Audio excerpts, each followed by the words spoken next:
रामाय रामभद्राय रामचंद्राय वेदसे ரகுநாதாய் நாதாய சீதாயா பதே நமக.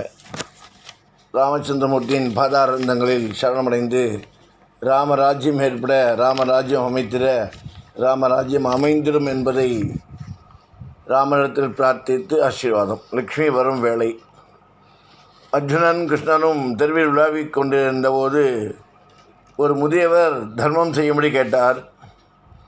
அர்ஜுனன் 1000 பொற்காசுகளை கொடுத்தான். முதியவருக்கு மகிழ்ச்சி. ஆகா, இது நம் குடும்பத்தாருக்கு 5-6 ஆண்டுகளுக்கு போதுமே என்றெண்ணி வீட்டுக்கு புறப்பட்டார். இதை கவனித்த ஒரு திருடன் பொற்காசுகளை வயோதிகரிடம் வந்து பறித்து சென்று விட்டான். சில தினங்கள் கழித்து மீண்டும் அவ்வழியே வந்த அர்ஜுனனிடம் முதியவர் நடந்ததை சொல்ல விலையுயர்ந்த இரத்தினக் கல்லை கொடுத்து அதையாவது பத்திரமாக கொண்டு செல்லும்படி கூறினான். முதியவரும் கவனமாக வீட்டுக்கு கொண்டு சென்றபோது மனைவி பிள்ளைகளிடம் கூட செல்லாமல் பரனில் இருந்த பானையில் ஒழித்து வைத்து விட்டார்.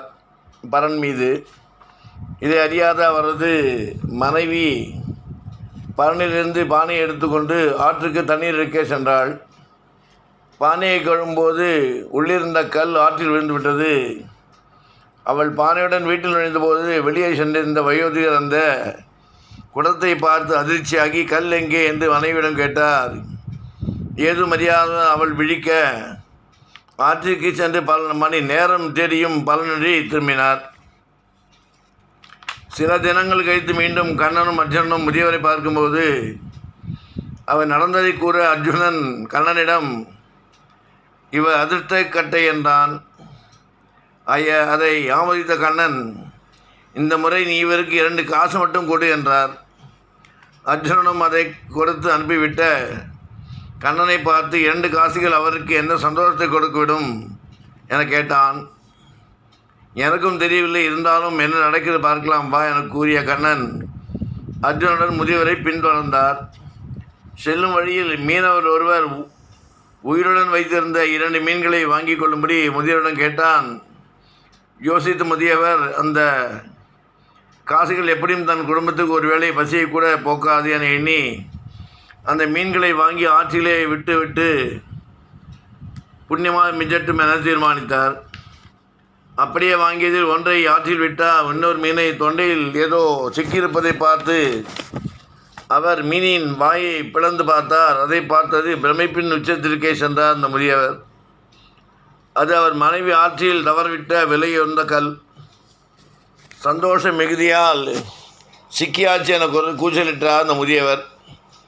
அதே நேரம் யதார்த்தமாக வழியே இவரிடம் கொள்ளையடித்த திருடன் வர இவன் திடுக்கிட்டு தன்னை தான் முதியவர் கூறுகிறார் என்றெண்ணி திரும்ப ஓடுகையில் கண்ணனும் அர்ஜுனும் அவனை பிடித்தனர். அவனை சிறையில் அடைத்துவிட்டு அவன் வீட்டில் இருந்த திருட்டு பொருட்களை பறிமுதல் செய்தனர். அனைத்தையும் முதியவருக்கு கொடுத்தனர். அர்ஜுனன் கண்ணனிடம், வாழ்வில் தான் எத்தனை விசித்திரங்கள், அதிலும் இதுபோன்ற நிகழ்வுகள் எப்படியும் சாத்தியம் என்று கேட்டான். கண்ணன் சிரித்துக்கொண்டே, இவர் முன்பு நீ கொடுத்ததை தன் குடும்பத்துக்கு மட்டுமே எடுத்து செல்ல வேண்டும் என்று எண்ணினார்.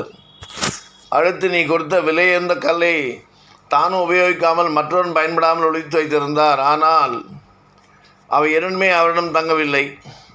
இப்போது தன்னிடம் இருந்த மிக குறைவானது என்றாலும் தனக்கு உதவாவிட்டாலும் இன்னொரு உயிராவது வாழட்டும் என்று கருதினார். இந்த புண்ணியத்தால் தான் இழந்த செல்வத்தை மேலாகவே அவருக்கு கிடைத்துவிட்டது. பொது நலமுள்ளவர்கள் லட்சுமி கடாட்சம் கிடைக்கும் என்று கூறினான் கண்ணன். இதில் என்ன தெரியுதுன்னா, பகவான் கொடுக்க முற்பட்டாலும் அதை வாங்கிக்கிற யோகிதாம்சம் நமக்கு இருக்கணும். அது பூர்வஜன்ம பலத்தால் அப்படி இருக்குச்சு. கொடுத்த செல்வத்தை நீயே அனுபவிக்கணும்னு நினைக்கிறது மகா தவறு. உனக்கு அந்த நோட்லேயோ அந்த பொருள்லேயோ அந்த ஆடை ஆபரணங்களும் உன் பேரை எழுதி வச்சு இல்லை. உன்னுடைய கர்ம வசத்தால் உனக்கு கிடைக்கப்பட்டதை நீயே அனுபவிக்கணும்னு நினைக்காத. அப்படி நினச்சேன்னா திருடுக்கு சமானம்.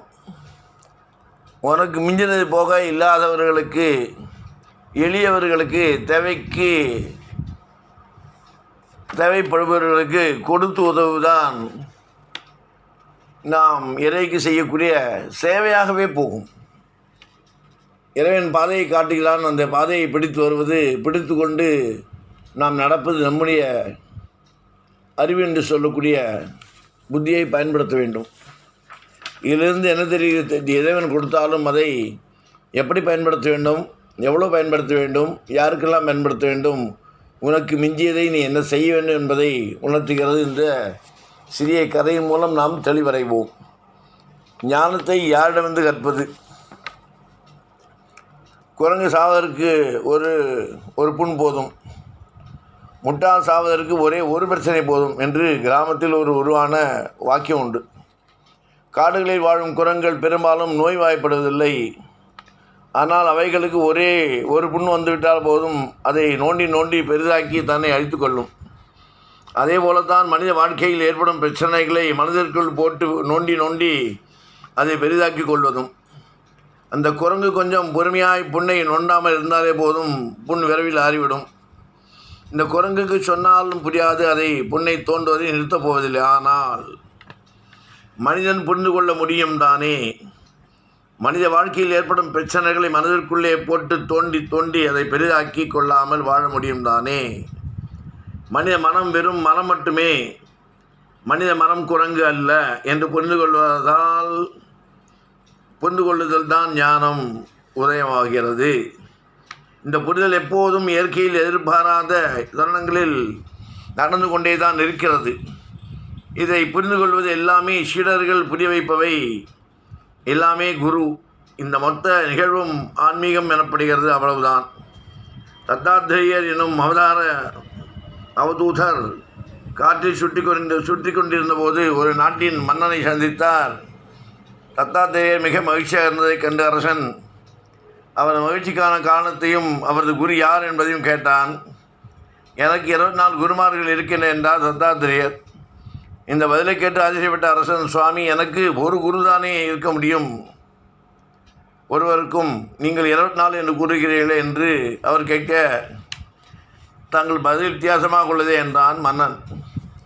அவரிடம் பஞ்சபூதங்களான ஆகாயம், நீர், நிலம், நெருப்பு, காற்று, சந்திரன், புறா, மலைப்பாம்பு, கடல், விட்டில் பூச்சி, வண்டு, தேனீ, குளவி, சிலந்தி, யானை, மான், மீன், பருந்து, பாம்பு ஆகியவை ஆகும் என்றார் அந்த ஞானி. நாட்டியக்காரி பிங்களா ஒரு குழந்தை பணிப்பெண், அம்பு தயாரிப்பவள், சூரியன் ஆகியோரும் என் குருக்கள்தான் ஆவர் என்றார் தத்தாத்திரேயர். மன்னன் ஏதும் புரியாமல் நின்றதை கண்ட தத்தாத்திரேயர் இவருக்கு விளக்கம் அளித்தார். மன்னா, பொறுமையை பூமியிடம் கற்றேன், தூய்மையை தண்ணீரிடம் தெரிந்து கொண்டேன், பலரிடம் பழகினாலும் பட்டும் படாமல் இருக்க வேண்டும் என்பதை காற்றிடம் படித்தேன், எதிலும் பிரகாசிக்க வேண்டும் என்பதை தீ நெருப்பு உணர்த்தியது, பறந்து விரிந்த எல்லையற்ற மனம் வேண்டும் என்பதை ஆகாயம் தெரிவித்தது, ஒரே சூரியன் இருந்தாலும் பல குடங்களில் உள்ள தண்ணீரில் பிரதிபலிப்பது போல் மெய்ப்பொருள் ஒன்றாக இருந்தாலும் மனம் பலவராக சிந்திப்பதை உணர்ந்தேன். வேடனூரன் புறா குஞ்சுகளை பிடித்தான். அவற்றின் மீது அன்பு கொண்ட தாய்ப்புறா தானும் வலியை சென்று வலை சிக்கியது. இதிலிருந்து பாசமே துன்பத்திற்கு காரணம் என்பதை உணர்ந்தேன். எங்கும் அலையாமல் தன்னைத்தானே தேடி வரும் உணவை பிடித்து கொள்வது போல் கிடைப்பதை உண்டு பிழைக்க வேண்டும் என்பதை மலைப்பாம்பிடம் கற்றுக்கொண்டேன். பல்லாயிரம் நதிகள் ஏற்றுக்கொள்ளும் கடல் போல எவ்வளவு துன்பம் வந்தாலும் ஏற்கும் பக்குவத்தை கடலிடம் படித்தேன். பார்வையை சிதறவிடாமல் ஒரே இடத்தில் மனதை செலுத்துவதை விட்டில் பூச்சி கற்றுத்தந்தது. எல்லாவற்றையும் மறந்து மகிழ்ச்சியாக இருப்பதை தாயிடம் பால் குடிக்கும் குழந்தையிடம் கற்றேன். பனிப்பெண் ஒருத்தி அரிசி உடைக்கும் போது வளையல்களை உரசி ஒரி எழுப்பின. 2 வளையல்களில் ஒன்றை அவள் கழற்றியதும் ஒலி அடங்கியது. இதிலிருந்து 2 பேர் சேர்ந்தாலும் தேவையற்ற விவாதம் ஏற்படும் என்பதை புரிந்து கொண்டு தனிமையை சிறந்தது என்று முடிவுக்கு வந்தேன். புற்களால் குழிக்குள் மாட்டிக்கொண்ட பெண் யானையை பார்த்து ஆண் யானை அதன் மேல் ஆசை கொண்டு அடிவதும் அதுவும் வீழ்ந்தது. இதிலிருந்து பெண்ணாசையும் துன்பத்துக்கு காரணம் என்பதை உணர்ந்தேன் என்று ஒவ்வொரு பொருளையும் முழக்கமளித்தார் தத்தாத்திரேயர். இதை கேட்ட அரசன் பூரண சரணாகதி அடைந்து அமைதி அடைந்தான். தத்தாத்திரேயர் இயற்கையிடம் கற்று இந்த உயர்ந்த பாடம் நம் எல்லோருக்கும் பொருந்தும் தானே. தத்தாத்ரேயரின் அவதூத கீதை, பகவான் ராமகிருஷ்ணர், ரமண மகரிஷி போன்ற பல மகான்களால் சீடர்களுக்கு பரிந்துரைக்கப்பட்ட அத்வைத கிரந்தமாகும். நல்ல சீடனுக்கு எல்லாமே குருதான். இதை நாமும் புரிந்து கொள்ள வேண்டும். நாமும் அதை வழிநடத்தி கொள்ள வேண்டும். அதன் பின்பற்றி அதன்படி நாம் புரிந்து கொண்டு வாழ்க்கையை வாழ்ந்தோமையானால் அல்லல் இல்லாமல் மன அமைதியுடன் கொடுக்கப்பட்ட வாய்ப்பை புரிந்து கொண்டு நாமும் நலமாக வாழ்வோம், வளமாக வாழ்வோம்.